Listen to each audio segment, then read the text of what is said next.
Hola, somos Condominio, una comunidad cristiana y te damos la bienvenida a nuestra casa, donde compartimos, reímos, nos equivocamos, perdonamos, agradecemos y, sobre todo, vivimos juntos el amor de Dios.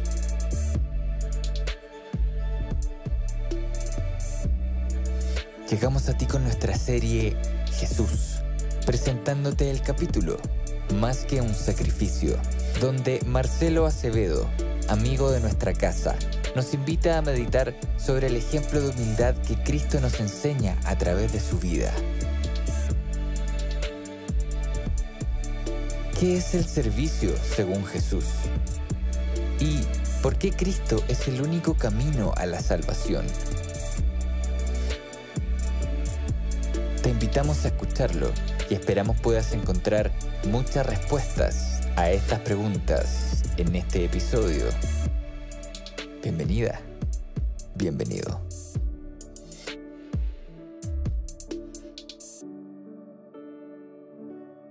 Hola amigos, ¿cómo han estado? ¿Cómo han recibido esta serie nueva, la que estamos ya casi a la mitad? Y que ha sido interesante con los temas que han ido saliendo, pero todos referentes a Jesús en sus distintas etapas, en sus distintos roles que cumplió mientras estuvo en esta tierra. Y esta vez nos toca lo que nos convoca, y el tema que vamos a tratar de desarrollar es Jesús más que un sacrificio.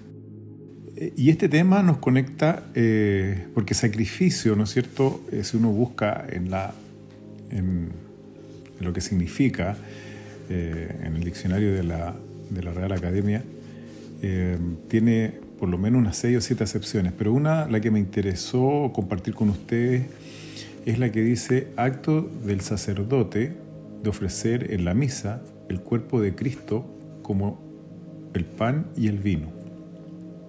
Y esto lleva detrás, ¿no es cierto?, una carga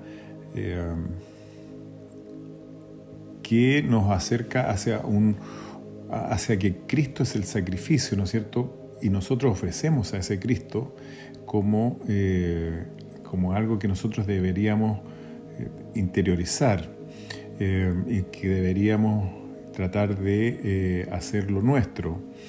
Pero yo no sé, y ustedes puede que estén en desacuerdo, pero yo creo que no era ese el sentido. Si uno vamos a ir revisando los distintos textos en esta sección, lo que realmente Cristo vino a hacer cuando se le nombra a Él como el Cordero. Este fenómeno que se hace en la misa de alguna denominación cristiana se llama la transustanciación, que significa que el vino y el pan pasan a ser el cuerpo de Cristo, y es el cuerpo de Cristo el que se sacrifica ahí en esa misa. Y yo creo que cuando uno habla de que Cristo es más que un sacrificio, tiene que pensar en otro sentido, no en el sentido solamente como un cordero que se sacrificó, un animalito que se sacrifica y que está pagando un favor, está aplacando la ira de un Dios que solicita este sacrificio para poder calmarse. El primero que nombra a Cristo como el Cordero es Juan, el discípulo amado, uno de los discípulos cercanos de Cristo, y eso está en Juan capítulo 1, versículo 29 en adelante. Vamos a leer lo que dice Juan capítulo 1, versículo 29 en adelante. Al siguiente día vino Juan a Jesús que venía a él. Vio Juan a Jesús que venía a él y dijo: Este es el Cordero de Dios que quita el pecado del mundo. Este es de quien yo dije: después de mí viene un hombre que es antes de mí, porque yo era primero. Y yo no lo conocía, pero por esto vine bautizando con agua para que Él fuera manifestado a Israel. Es decir, aquí Juan, ¿no es cierto?, ve a Cristo, Juan el Bautista ve a Cristo, y lo identifica como el Cordero de Dios, que quita el pecado del mundo. Entonces no se trata de cualquier cordero, no se trata de solamente un sacrificio para aplacar a un Dios iracundo, sino que más bien tiene un propósito que sigue en la frase, que quita el pecado del mundo.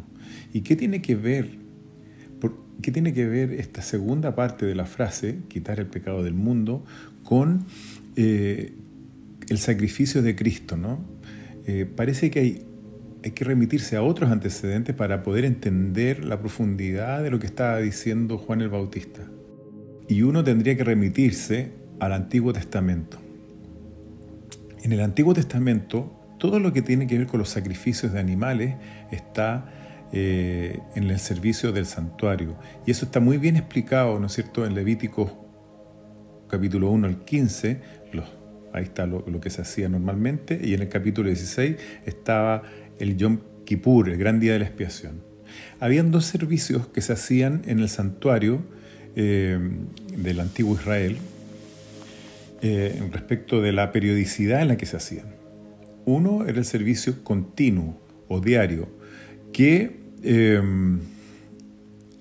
el sacrificio de un cordero en la mañana y en la tarde, y ese continuo está escrito con una palabra bien especial que aparece mucho en la profecía de Daniel y en la profecía apocalíptica, que es el tamid o continuo, porque ahí va a haber un poder, un reino, alguien que iba a tener el poder de quitar el continuo, de no ser visible para los demás. Pero eso es parte de la profecía. Pero ese tamid o ese continuo tenía que ver con que se ofrecía un cordero de mañana y de tarde por los pecados que no eran conscientes para los judíos o para el que se acercaba. El ritual era el siguiente: llegaba uno con un pecado conocido, lo confesaba ante el altar, llevaba un cabrito o un animal que estaba especificado, el sacerdote lo sacrificaba ahí en el altar, ponía sus manos y los pecados por los que yo venía confesando eran transferidos a ese animalito que no tenía por qué morir, pero muere por mis pecados, por los que yo estoy confesando. Eso se hacía todos los días. Pero si yo iba y tenemos lados oscuros en cada uno de nosotros que no vemos y que nos cuesta darnos cuenta, hay pecados que cometemos sin siquiera tener conciencia. Por esos pecados que no son conscientes y por lo tanto no los podemos confesar, Dios había provisto ese tamid, eso continuo, un corderito en la mañana y un corderito en la noche. Es decir, había un gran perdón constante desde Dios para los pecadores. Aunque tú no sepas el pecado que estás cometiendo, Dios ya tiene la paga por ese pecado y la provee Él con ese cordero que se hacía tarde y mañana. Pero esos eran los servicios diarios. Y había un gran servicio que se hacía solamente una vez al año, que era el gran día de la expiación, o el Yom Kippur, en que durante todo un año se cargaba, porque el santuario se transformaba en una especie de estación de transferencia, en que llegaba el pecador, transfería sus pecados al animalito que moría, o el continuo, el tamid, cargaba los pecados no conocidos, y durante un año el santuario iba recibiendo los pecados confesados y los no confesados. Por lo tanto, se cargaba.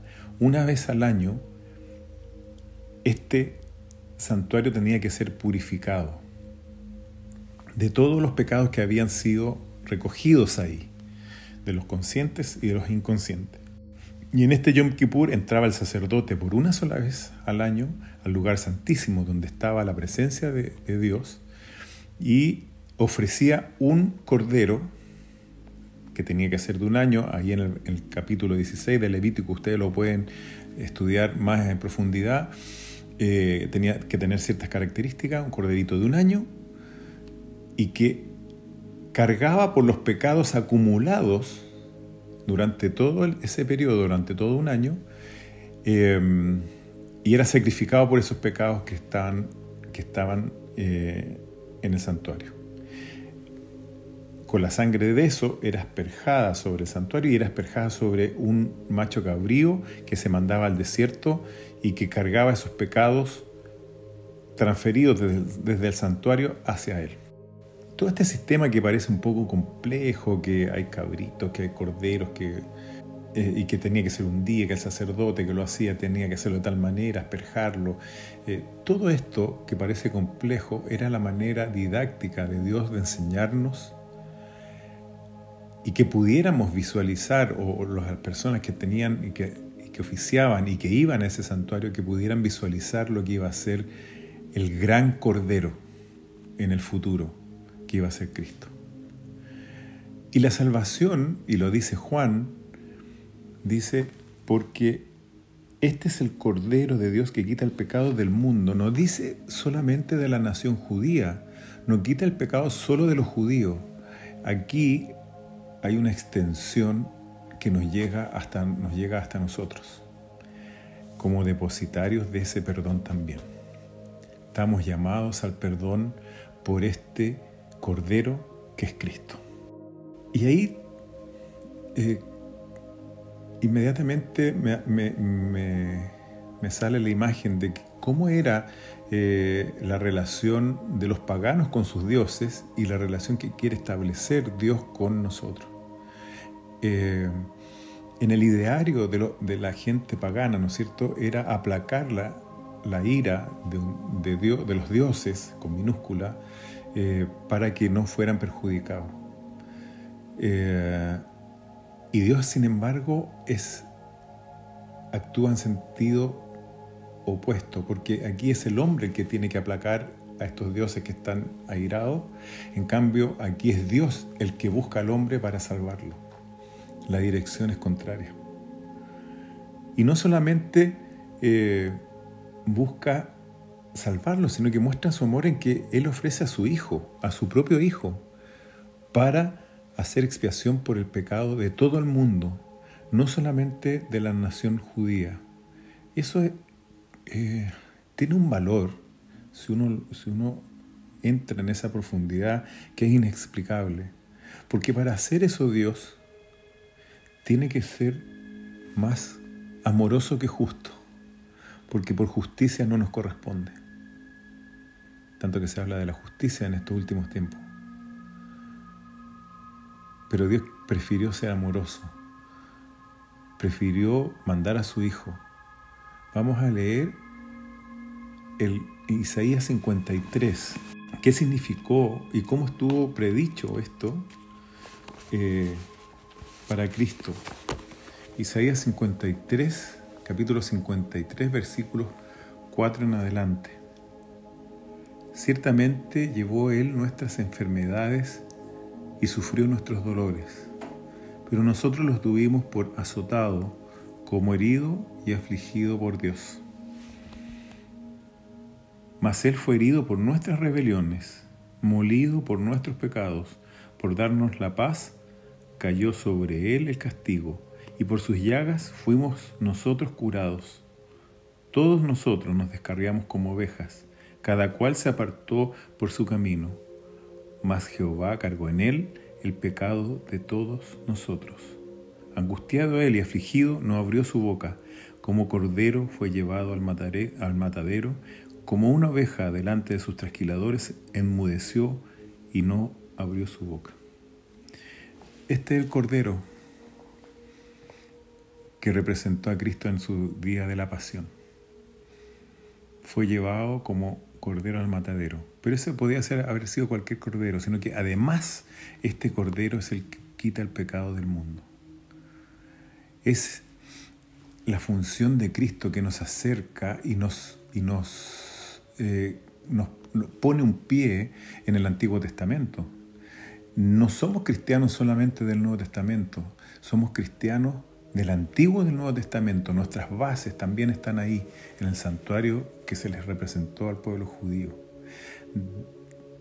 Deberíamos entender cómo funciona esto, cómo funcionó, cómo se hacía, por qué había el Cordero, cómo Cristo, y esto llevarlo, ¿no es cierto?, cómo Cristo fue cumpliendo cada uno de los roles en este santuario.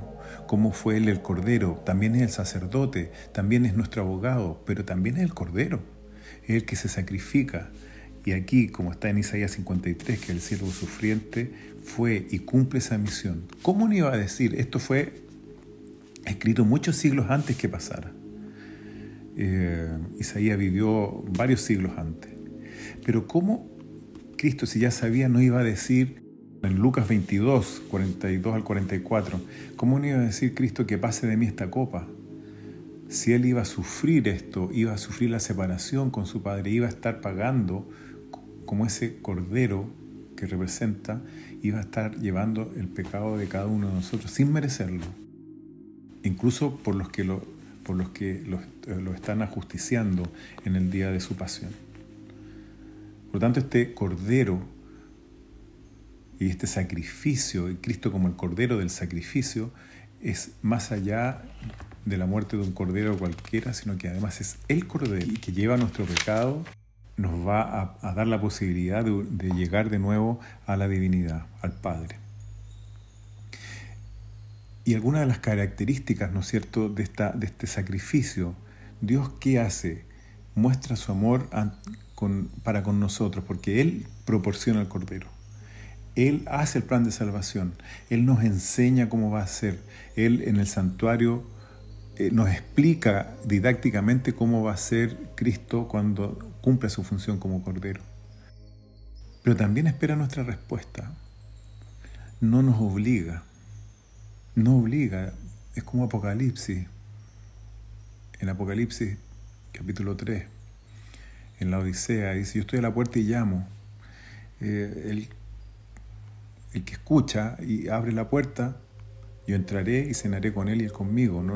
No te voy a forzar, no voy a obligarte a la salvación. No estás obligado a aceptar este sacrificio, pero yo lo pongo, te lo ofrezco. Nos perdona y olvida. Si sus pecados fueran como rojos, como la grana, como el carmesí, se los transformaré, sus corazones como blancos, como la blanca lana, como la nieve. Ni siquiera te repara, hace todas las cosas de nuevo. Yo trabajo, ¿no es cierto?, arreglando los huesos de las personas, y nos cuesta muchas veces cuando hay lesiones muy graves. Pero Dios no, te hace de nuevo. Es capaz de rehacer lo que tú eres o lo que fuiste por un ser nuevo, con nuevas características, sin sentir el dolor de tus pecados, sin sentir el sentirte apartado de este Dios que te está buscando. Él ofrece el sacrificio. Él es el que provee del Cordero, lo mismo que cuando Abraham va a sacrificar al monte con Isaac. Es Dios mismo el que ofrece el Cordero, aunque Abraham pensaba que tenía que sacrificar a su hijo, pero es Dios el que provee de ese Cordero. Y en este sacrificio, por supuesto, nos ofrece una confianza plena, de acercamiento, de cercanía para con Él. ¿No se acercarían ustedes también confiadamente a un Dios que te está buscando, que te llama, que es amoroso? Como dice el texto, ¿no? Acerquémonos pues confiadamente al trono de la gracia para adquirir oportuno socorro. Todo eso involucra a Cristo como el sacrificio, ¿no? Como el Cordero del sacrificio. Es totalmente distinto a los dioses paganos, en que hay un Dios iracundo, que debemos aplacar su ira, que nosotros debemos proveer del sacrificio, y se hacían de animales, hasta de personas, de seres humanos, de menores. Y siempre con la duda de ¿va a ser aceptado o no? ¿Va a ser o no aceptado el sacrificio de este Dios que a lo mejor ya lo vamos a aplacar por un tiempo, pero va a volver a estar iracundo? No, ese no es el Dios del Nuevo Testamento ni del Antiguo Testamento. Creemos en un Dios vivo, en un Dios amoroso, un Dios que nos viene a buscar, un Dios que nos provee el sacrificio, que ni siquiera lo tenemos que poner nosotros. Y eso es súper importante, porque no son mis méritos los que están en juego. No puedo hacer nada para la salvación, pero sí puedo agradecerla y tomarla como propia. Pero yo, para ser salvo, no puedo hacer nada salvo creer en Cristo y creer que ese Cordero vino a pagar el pecado de todo el mundo, incluso el mío. Cuando tengo esa plena conciencia de que este sacrificio que hace Cristo y que puede acercarme a la divinidad, probablemente sí pueda cambiar y pueda dejar que Él actúe en mi vida. No nos olvidemos de que con Cristo nosotros pagamos el pecado de toda la humanidad. Cada uno de nosotros pagó sus pecados con la sangre de Cristo, de este Cordero que ya venía predestinado desde el Antiguo Testamento. Este es el gran mensaje, este es el gran evangelio, las buenas nuevas, que Cristo vino a pagar ese pecado como ya estaba predicho, como ya estaba predeterminado muchos siglos antes. Hagamos lo nuestro, hagamos que este sacrificio pueda ser compartido y que la gente que lo va a escuchar entienda que no tenemos que aplacar a un Dios iracundo, sino que tenemos que abrazarnos a un Dios amoroso. Muchas gracias. Hemos llegado al final de este episodio. Esperamos que estos minutos hayan sido relevantes para tu vida. Si quieres acercarte a nuestra comunidad, puedes ingresar a somoscondominio.cl o encontrarnos en Instagram como Somos Condominio. Para nosotros sería un tremendo honor poder conectar contigo. Sigue sintonizando para más episodios y gracias por estar con nosotros.